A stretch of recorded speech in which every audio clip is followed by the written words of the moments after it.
চারিদিকে এত রঙিন, এত চাকচিক্য, এত শপিং এর ভিড়ে আমার এই সাধারণ ভিডিও কে দেখবে বলেন? আমার তো মনে হয় না কখনো কেউ দেখবে। মাঝে মধ্যে এত মন খারাপ হয় যেটা আসলে বলে বোঝাইতে পারবো না। তারপরেও আসলে ভিডিও করাটা আমার ভালো লাগে। সেজন্য ভিডিওটা করে যাই। জানি কেউ হয়তো আমার ভিডিও দেখবে না, কারো কাছেই ভালো লাগবে না। ওই যে বললাম না, চারিদিকে এত শপিং, এত চাকচিক্য, এত সাজানো গুজানো, তার ভিড়ে আমার ভিডিও আবার কে দেখবে? যাই হোক, যদি কেউ থাকে তাকে ১-২ জন যে আমার ভিডিও দেখবে বা ভালো লাগবে সেইজন্য ভিডিওটা করে রাখি। মূল কথা হচ্ছে ভিডিও করতে আমার ভালো লাগে তাই ভিডিওটা করি। যদি কারো ভালো লাগে চাইলে আমার চ্যানেলটাকে সাবস্ক্রাইব করে রাখতে পারেন কিংবা Facebook থেকে দেখলে আইডিটাকে ফলো দিয়ে রাখতে পারেন।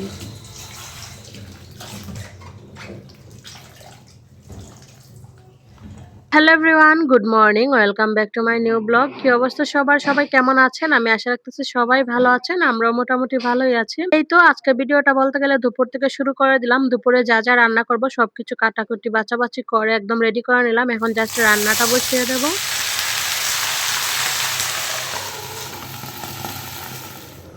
যা মশলা দেওয়ার সবকিছু দিয়ে দিছি। এবার মাংসটা ম্যারিনেট করে নিব। আজকে হচ্ছে দেশি হাঁসের মাংস রান্না করব। তো মাংসটা হচ্ছে আমি মেরিনেট করে নিয়ে এদিকে চলে আসলাম চালগুলো নেওয়ার জন্য। চালগুলো নিয়ে ধুয়ে তারপর হচ্ছে ভাতটা বসিয়ে দেব। ভাতটা বসিয়ে দিয়ে তারপর হচ্ছে আমি মাংসটাও রান্না করে নিব। আজকে বেশি রান্না করব না। আজকে হচ্ছে হাঁসের মাংস রান্না করব আর তার সাথে সবজি রান্না করব। আর ডাল আগেই রান্না করে নিছি। এগুলোই থাকবে আরকি আজকে দুপুরে রান্না বান্নাতে।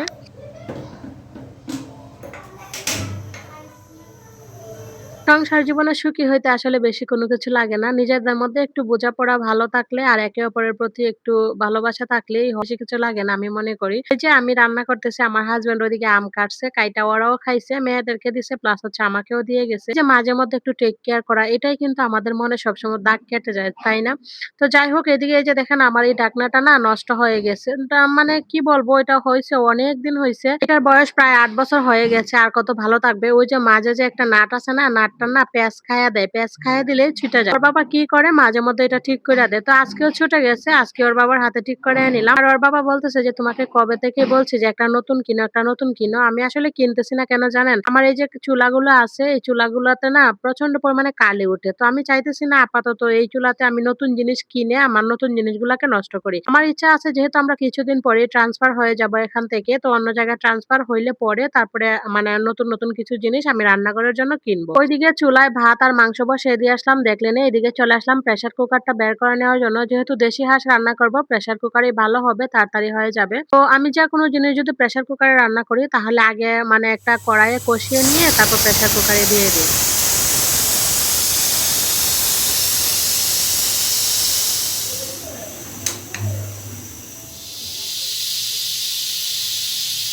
এদিকে রান্নাবান্না কমপ্লিট। দেখি কেমন হইছে দেখতে। ওয়াও! দেখেন জাস্ট অসাধারণ হইছে কালারটা দেখতে। খাইতেও কিন্তু ভীষণ মজা হইছিল। যেহেতু খাওয়া-দাওয়ার পরে আমি ভয়েস ওভার দিতেছি যার কারণে আমি বলতে পারতেছি।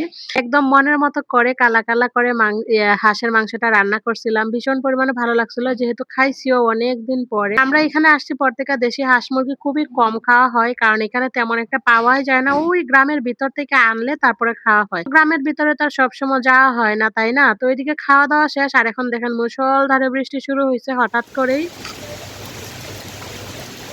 ওরা ৩ বাপ-বেটির খাওয়া শেষ। আমরা ২ মা-বেটি আছি এখনো। তো ওদের খাওয়া-দাওয়া হয়ে গেলে আমি টেবিলটা খুব সুন্দর করে ক্লিন করে নিছি। এবার হচ্ছে আমি একটু ফ্রেশ হবো। দুপুরে রান্না-বান্না করলে পরে না প্রচন্ড পরিমাণে গরম লাগে আর ঘেমে যাই। তো ফ্রেশ না হওয়া পর্যন্ত খাইতেও ভালো লাগে না। এই তো ওদেরকে খাওয়ায়া-টাওয়ায়া থাল-টাল ধুইয়া এবার ফ্রেশ হতে চলে আসলাম। এবার হচ্ছে একটু সিঁদুর-টিঁদুর পরে তারপর হচ্ছে আমি আর মা খাইতে বসবো। তো জানি না ভিডিওর এই পর্যায়ে কেউ আছেন কিনা। তবে যদি থেকে থাকেন তাহলে প্লিজ আপনার কাছে আমার হার্ডলি রিকোয়েস্ট রইলো অবশ্যই একটা লাইক করবেন, একটা কমেন্টস করবেন। কারণ আপনার একটা লাইক, একটা কমেন্টস এর জন্য আমার এই ভিডিওটা পৌঁছে যাবে আরো অসংখ্য নতুন বন্ধুদের কাছে। আপনি কষ্ট করে যেহেতু ভিডিওটা দেখতে পারতেছেন, দয়া করে একটা লাইক দিয়ে যাবেন। কারণ একটা লাইক দিতে তো আর তেমন কোনো কষ্ট হয় না বা এক্সট্রা করে কোনো টাকাও খরচ হয় না। এই তো রেডি-সেডি হয়ে গেলাম। এবার গিয়ে খাইতে বসবো। আর এদিকে ওরা তো খেয়ে নিছে বললামই। তো ওরা খাইয়া-দাইয়া এই যে রেস্ট করতেছে আর এবার আমরা গিয়ে খাওয়া-দাওয়া। যাই হোক, ভালোই হইছে বাহিরে বৃষ্টিটা হয়ে। হাঁসের মাংস খাইলে নাকি এমনিতেই গরম লাগে। তো খুব সুন্দর ওয়েদারে বসে হাঁসের মাংসটা খাবো আর উপভোগ করব। এই তো আমাদের গাছের বোম্বাই মরিচ নিয়ে আসলাম আর আমাদের গাছের বয়সটাও যেহেতু ৩ বছর হয়ে গেছে যার কারণে না গাছের মরিচগুলো ছোট